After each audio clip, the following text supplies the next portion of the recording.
Bueno, amigos, y en esta parte del espacio a mí me da mucho gusto conversar con un gran amigo, él es el doctor Ángel Silva, quien es el director de la Escuela de Comunicación Social de la Universidad Santa María.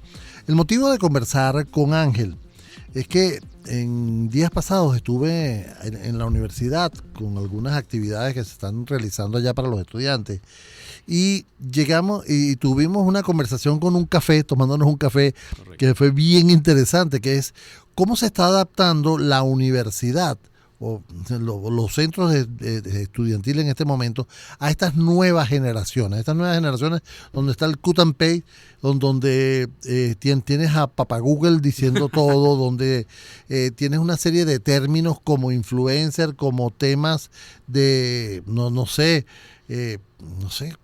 embajadores, etcétera, gente que puede opinar. Hablamos del término reportero ciudadano, que todo el mundo se cree, periodista. Y que entonces a lo mejor no hace la rigurosidad de la información, de buscar la información, de hablar correctamente de la información.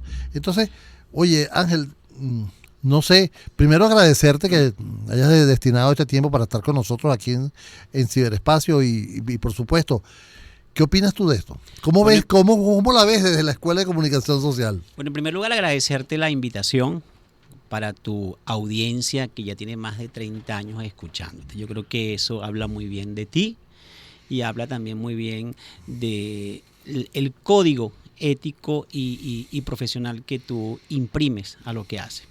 Mira, evidentemente la universidad no puede estar ajena a los cambios que se han planteado en las sociedades. Vivimos en un contexto de globalización, de cambios, de flexibilidad, de entornos inciertos, pero también de un ecosistema comunicacional totalmente distinto. Y eso ha implicado que la academia, desde el punto de vista de la formación de los nuevos comunicadores sociales, también tenga que hacer eco de esas demandas. Nosotros pasamos de un mundo analógico y de un enfoque tradicional de la comunicación social a un paradigma mucho más pragmático, mucho más práctico y mucho más digital. Es decir, si bien es cierto que es importante que el estudiante conozca los modelos clásicos de la comunicación, las teorías de información, el análisis de los medios tradicionales, también ha habido una reorientación significativa a cómo ese comunicador social, a cómo ese joven tiene que enfrentarse a un nuevo ecosistema digital. Es decir, hay que propiciar que tenga capacidades que tengan que ver con la gestión de contenido, con el uso de plataformas multimedia, incorporar también las denominadas habilidades o competencias blandas que son importantes para fomentar en ese individuo, en ese ciudadano, un sentido crítico.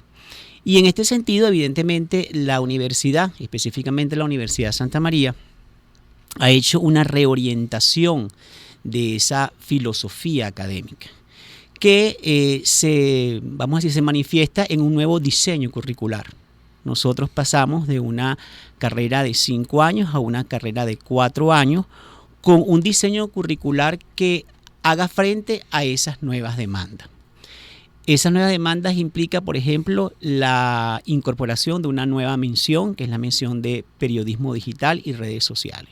Okay. Es decir, hoy en día hablar de comunicación es hablar de redes sociales, es hablar de la irrupción de Internet y cómo eso ha impactado en las audiencias, en programas que no solamente ahora tienen una sola plataforma, sino estamos escuchándonos en radio, pero también estamos en streaming. Eso quiere decir que cambió televisión por video, que cambió radio por podcast, que cambió correcto. Prensa por web o redes sociales. Y eso implica que hay que adaptarse a eso. Hay una nueva morfología del lenguaje en cuanto a redacción, en cuanto a imágenes.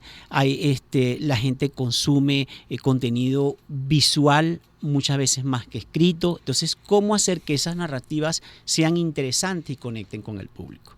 Entonces, en ese sentido, la Universidad de Santa María ha hecho una malla curricular ajustada a esos requerimientos. Creo que algo importante, yo siempre digo que para ser buenos comunicadores y ser buen profesional hay que ser buenas personas. Eso es fundamental. Totalmente.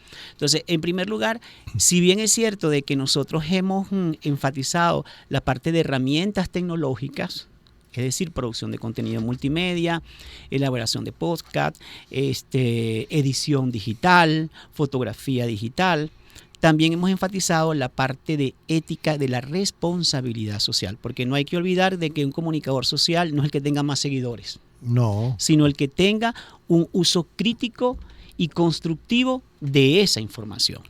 Y ahí nosotros hemos incorporado las denominadas habilidades blandas, que tienen que ver con competencias comunicativas. Tenemos competencias comunicativas 1 y 2, es decir, saber pensar. Descartes decía pienso y luego existo, yo digo pienso y luego escribe, pienso y luego tomo una fotografía, pienso y luego editas, ¿no? Exacto. Tenemos también la capacidad de comprender un texto, de leer un texto, pero comprender ese texto. También la capacidad discursiva de elaborar un mensaje a nivel oral con una estructura y que tenga también una empatía comunicacional con esa persona, con ese público que te va a escuchar, que te va a sentarse en una conferencia. Y tenemos también lo que es el pensamiento, la inteligencia emocional. No hay que olvidar que independientemente de que somos periodistas y que trabajamos para una colectividad, para ser la voz de los que no tienen voz, tenemos entonces que ser empáticos. La empatía y la asertividad son aspectos fundamentales en cualquier comunicador social. Fíjate que te quiero preguntar, Ángel, amigo, estamos conversando con Ángel Silva, director de la Escuela de Comunicación Social de la Universidad Santa María. El tema que estamos tratando en este momento es justamente esa adaptación de las universidades a estos nuevos usuarios, a estas nuevas generaciones que de verdad quieren todo inmediato, que tienes que captar su atención en los primeros 10 segundos. Si no logras captar su atención en los primeros 10 segundos, lo perdiste. Y quiero quizás analizar dónde queda la especialización, porque dónde queda la famosa fuente, ¿no? Porque no, yo soy de la fuente de tecnología, no, yo soy de la fuente de turismo, yo soy de la fuente de gastronomía, política, sucesos, etcétera, ¿no? Entonces, ¿dónde queda eso dentro de todo ese currículum de explicarle a ese estudiante que tiene todo a su mano, que debe segmentarse o que no debe segmentarse? Mira, yo apuesto por algo fundamental. Nosotros no podemos dejar de un lado de que estamos en una sociedad globalizada. Y la sociedad globalizada, más allá de la interculturalidad, nos permite estar expuestos a informaciones de diversa naturaleza. Sin embargo, el comunicador social tiene una herramienta fundamental o una característica que es la investigación. Tú no puedes asumir un compromiso periodístico si no investigas, independientemente de la fuente. Exacto. Evidentemente que si tú sientes pasión o preferencia o tienes un interés particular, evidentemente tú te vas a orientar a esa fuente, bien sea turismo, bien sea tecnología, bien sea política. Sin embargo, la misma dinámica del mercado laboral a lo mejor te orienta a que tú pases de la fuente económica a la fuente de petróleo o a la fuente de tecnología o a la fuente de farándula. Yo, por ejemplo, si tú me dices, mira, mi primera fuente fue petróleo hace mucho tiempo. La tuya. Y entonces yo no sabía del análisis de mercado, del petróleo Brexit, etcétera, etcétera. Y tuve que sensibilizarme a eso. Después pasé a horóscopo. Imagínate tú. Terminé haciendo política por mucho tiempo para luego dedicarme a la parte de arte y de cultura. Pero siempre yo le digo a la gente y le digo a los alumnos y lo digo a los futuros profesionales, lo importante es investigar y cultivarse, porque eso es lo que no va a hacer mejores periodistas. A ver, cuando estamos hablando de nuevas tendencias y nuevos escenarios en la educación, tenemos que definitivamente pensar en quién va a impartir esa educación, ¿ok? Porque hasta ahora la mayoría, y ha sido mi tema en muchos escenarios y charlas que he comentado en las universidades, el primer cambio lo tienen que hacer los profesores. Totalmente. ¿Okay? El profesor debe empezar a pasar de ser el profesor que lo sé todo a ser el facilitador que lo lleva todo.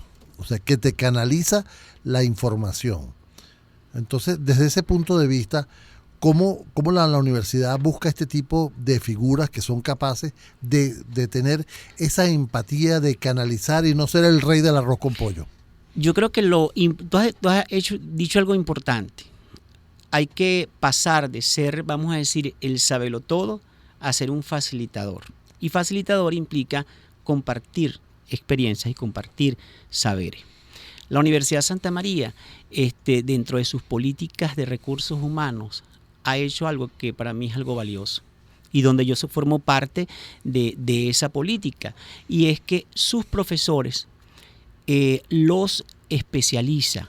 Sus profesores entran en un proceso continuo de formación académica. Nosotros hace 3 años empezamos un doctorado en ciencias de la educación, que ya los terminamos, y muchos de los profesores que estamos ahí, independientemente de que somos periodistas, seamos abogados, odontólogos, ingenieros, pasan por un proceso de formación. Entonces tú encuentras, por ejemplo, en la Escuela de Comunicación Social, profesores que además de ser periodistas tienen especialización, tienen maestrías y tienen doctorado en diferentes áreas del saber, y una de ellas es la educación, que nos permite reconsiderar lo que es el rol del docente en el aula, porque el docente debe ser un facilitador de conocimiento.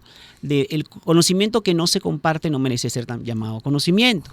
Y el facilitador también debe tomar en cuenta, más allá de esas circunstancias sociopolíticas, históricas del entorno, también las características de ese estudiante, de ese millennial, de ese joven que tiene determinadas características, y que tenemos que buscar una manera empática de comunicarnos con ellos, porque ya no podemos comunicarnos como nos comunicábamos antes. Fíjate que dices algo interesante, y que lo he vivido en primera persona, Ángel, y es esa, no sé, esa actitud muy, muy válida de las generaciones, de decir, mira, yo lo sé, tú no tienes mucho que enseñarme a mí, ¿no? Enfrentarse a eso, ¿ok?, con estos muchachos que vienen con un conocimiento, con una, quizás... y con códigos comunicacionales distintos. Distintos, ¿no? Exactamente. Entonces, wow, no es un choque generacional ese momento. Tratar de que el estudiante entienda, espérate, yo estoy aquí para ayudarte, para canalizar. Porque hay muchos que son empíricos. Claro. ¿Ok? Y no sé, podemos mencionar grandes figuras de la industria que han sido empíricos en su materia, pero que han sabido escuchar, ¿no? Yo creo que ese es el principal factor, ¿no? Sí, yo creo que la empatía supone eso, o sea, colocarse en el lugar del otro. Hay una frase que dice, es ver con los ojos del otro, oír con los oídos del otro y sentir con el corazón del otro. Y yo creo que el reto de cualquier docente es conectarse con ese estudiante que tiene códigos comunicacionales totalmente distintos, donde tú tienes que competir con la atención del celular y cómo tú incorporas o no ese celular en esa estrategia pedagógica. Entonces, eso es el reto que tenemos, porque cada día uno también aprende de ese estudiante que tiene un código lingüístico o que tiene un emoticón, y ese emoticón tiene un significado que ha cambiado vertiginosamente hace 5 y 10 años. Entonces, eso también implica que el docente tiene también que constantemente estar actualizado y escuchar ese discurso para que su narrativa tenga significación. ¿Qué has aprendido tú? Yo he aprendido muchas cosas, o sea, todos los días aprendo, por ejemplo, los significados de los emoticones. Hay ahorita en Netflix una serie que se llama Adolescencia. Y adolescencia te implica un poco esa necesidad que tenemos los adultos, que tienen los padres, de velar y sintonizarse con qué está consumiendo el joven hoy en las redes sociales. Uh-huh. Que esos jóvenes que en esa serie tendrán entre 13, que están en la pubertad, entre 13 y 15 años, se distancian mucho de los de que tienen ahorita 20. Que también ellos tienen que aprender que tienen códigos totalmente distintos, porque la simbología cambia, los significados cambian. Entonces, constantemente yo tengo que estar interpretando qué es lo que quieren decir y cómo lo quieren decir. Entonces, yo creo que eso es un reto, que todos los días aprendes algo nuevo. Qué cosa tan, ¿no? No, y cuando te mandan mensajes en clave. Claro. Okay. Es que la morfología del lenguaje cambió. Pero ¿sabes qué me preocupa? Que lo vayan a transportar a un reportaje, por ejemplo. Claro, claro. Y lo importante también es que, y yo creo que eso es lo importante de la academia, yo creo que la experiencia y el aprendizaje empírico es importante, pero no podemos también desdibujar el rol que tiene que tener la academia como ente formador. Porque tú hablabas primero de los influencers. Bueno, que los influencers son importantes. Es una manera de conectar distinta, quizás son mucho más atractivos. Ahorita las redes sociales e internet y la tecnología ha derivado en que hay una democratización y en la producción y en la difusión de contenido. Pero ojo, hay también que tener un sentido crítico de quién produce ese contenido, de qué contenido estamos difundiendo, y eso tiene un impacto en cuanto a la veracidad de la información y la confiabilidad de la fuente. Entonces, esos influencers que tienen muchos seguidores, que son muy atractivos para los jóvenes y que los siguen, son importantes, pero también hay que ver que muchas veces hay un sesgo en esa información, porque cuando tú como influencer tienes un compromiso comercial, evidentemente muchas veces hay un sesgo en esa información totalmente en cuanto a la veracidad de lo que estás transmitiendo. Y eso es lo que muchas veces uno transmite y trata de decirle a las personas, ¿no? Porque no, esto salió en las redes y ya lo dan como cierto, ¿no? Sin validarlo, sin darle una investigación adicional. Claro. ¿Okay? ¿Cuántos famosos han sido dados por muertos? Por muertos, claro. ¿Okay? Y la gente repite automáticamente eso, ¿no? O sea, yo por costumbre, o sea, tú me escribes algo, o sea, tú para mí eres una fuente fiable, ¿ok? Pero sin embargo, eso no quiere decir que ya... Que tú investigues y confirmes si es verdad, claro. Y lo valide. Totalmente. ¿Ok? Eso no te va a quitar a ti nada. Y por eso digo yo que independientemente de que la técnica, en el diseño curricular de la Escuela de Comunicación Social, varios componentes, pero las herramientas tecnológicas son importantes, la teoría es importante, porque tú no puedes hacer cosas si no conoces la teoría, si no conoces los principios, pero también el componente ético y de responsabilidad social es importante. Que no va a cambiar. Que eso no va a cambiar en la nunca, comunicación social, nunca o en la vida de un periodista, es ¿no? Correcto. Creo que eso es lo que se mantiene desde los principios, ¿no? Igual que la medicina, ¿no? Igual que la medicina, claro. O sea, tú tienes ¿cómo se llama? Una declaración. Hay valores que son incuestionables, hay valores que son indispensables para el ejercicio de un comunicador social. Y siempre digo, un comunicador es un servidor social. Amigos, estamos conversando con Ángel Silva, el doctor Ángel Silva, quien es director de la Escuela de Comunicación Social de la Universidad Santa María. Un tema que debatimos con un café en la mano y que hemos traído a la radio para que poder compartirlo con el resto de esta audiencia que siempre nos sigue aquí en Ciberespacio. Ángel, desde el punto de vista de el mercado laboral, ¿cómo lo ve? ¿El mercado sigue queriendo el periodista tradicional o se han hecho estudios ustedes de que el mercado necesita estas nuevas generaciones que están cambiando? No, evidentemente el profesional de la comunicación social, como cualquier profesional, tiene que irse adaptando a los cambios que la sociedad exige y que el medio laboral exige. Porque hoy en día nosotros hacemos periodismo o el ejercicio de la comunicación social con un celular. Antes no lo hacíamos, ¿verdad? Evidentemente, otro nuevo escenario de la comunicación es el uso de ese híbrido de plataformas, ¿no? No solamente nos contentamos con una sola plataforma, sino que tenemos que hacer uso de distintas plataformas en un mismo momento. Y eso significa que la producción de contenido tiene también que adaptarse a esos nuevos formatos, a esas nuevas plataformas digitales que tienen características totalmente distintas. Evidentemente, los medios tradicionales han tenido que cambiar. La radio, que seguimos haciendo radio y también hago radio, también ha tenido que adaptarse a los nuevos cambios de una audiencia que también cambió. Nosotros, por ejemplo, hay una lectiva que tiene que ver con la etnografía. La etnografía es etnografía, pero en entornos digitales. Como yo estudio desde el punto de vista etnográfico, una audiencia digital con unas determinadas características, con un patrón de consumo, con una frecuencia de consumo, con un interés y una naturaleza y una manera de participación totalmente distinta. Entonces, ese profesional que sale de las aulas tiene que adaptarse a esas nuevas necesidades que la sociedad, que el entorno organizacional del periodista también le exige. Un periodista corporativo antes no es el mismo periodista corporativo de hoy.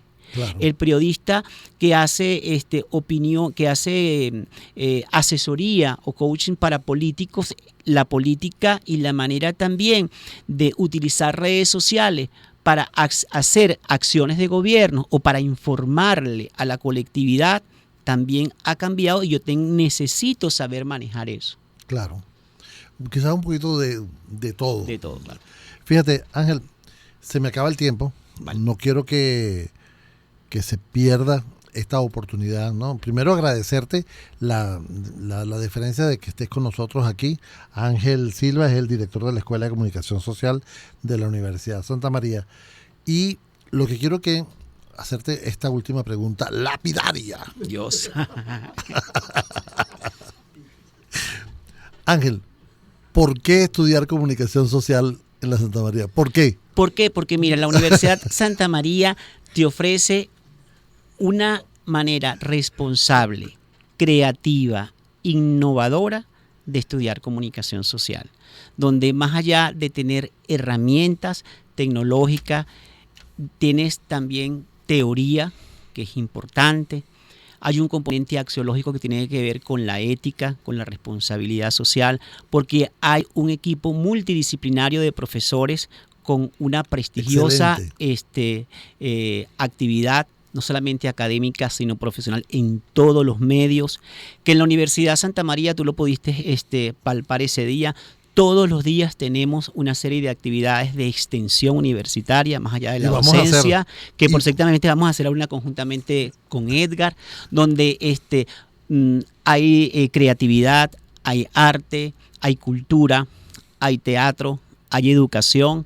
Así que yo los invito a que estudien en una de las mejores escuelas de comunicación social de este país, que es la Escuela de Comunicación Social de la Universidad Santa María. Quiero también reconocer la labor de la doctora Tina Bombicini, que es la decana de FACES, quien también nos motiva cada día a ser mejor, al rector de nuestra casa de estudio, el doctor Ciro Sosa, a la vicerrectora administrativa, la doctora Giselle Petrica, y a la vicerrectora académica, la doctora Antonina D'Amico. Creo que lo importante de la escuela y ese orgullo usemista es que somos una universidad que retamos la excelencia, una universidad que preparamos para que el estudiante salga exitosamente a responder a esas demandas laborales y que somos una gran familia. Y yo doy fe de eso porque el monstruo, el Junior, que trabajó conmigo aquí en la radio, fue uno de mis productores aquí en la radio, se graduó en la Universidad Santa María en su mención de comunicación social, y de verdad ahorita es un excelente, no es que sea hijo mío, no, pero un excelente, no, claro que sí, claro. Excelente profesional. De verdad. Muchísimas gracias, Edgar. No, mira, de verdad es un placer para mí. Espero que este espacio está abierto para la universidad. Siempre te lo he comentado, vamos a estar haciendo cosas interesantes. Próximamente les tenemos una sorpresita, y para todos los estudiantes de comunicación social, administración, contaduría y derecho. Administración, economía, administración, me falta una. Administración, contaduría y economía. Contaduría y comunicación social también. Hasta aquí esta cita con la tecnología. Desde ya nos preparamos para el próximo fin de semana traerle a los emprendedores y sus ideas, a los ejecutivos y sus estrategias, y los anuncios de productos y sus ventajas. En la producción general del programa, Elena Acero. En la coordinación de Unión Radio Cultural, Inmaculada Sebastiano. En los controles técnicos, Fernando Camacho. En la conduccción de este espacio, quien tiene el placer de hablar con ustedes, Edgar Rincón. Nuestras redes sociales, @ciberespacioVE, y la mía personal, @erincónm en todas las redes sociales.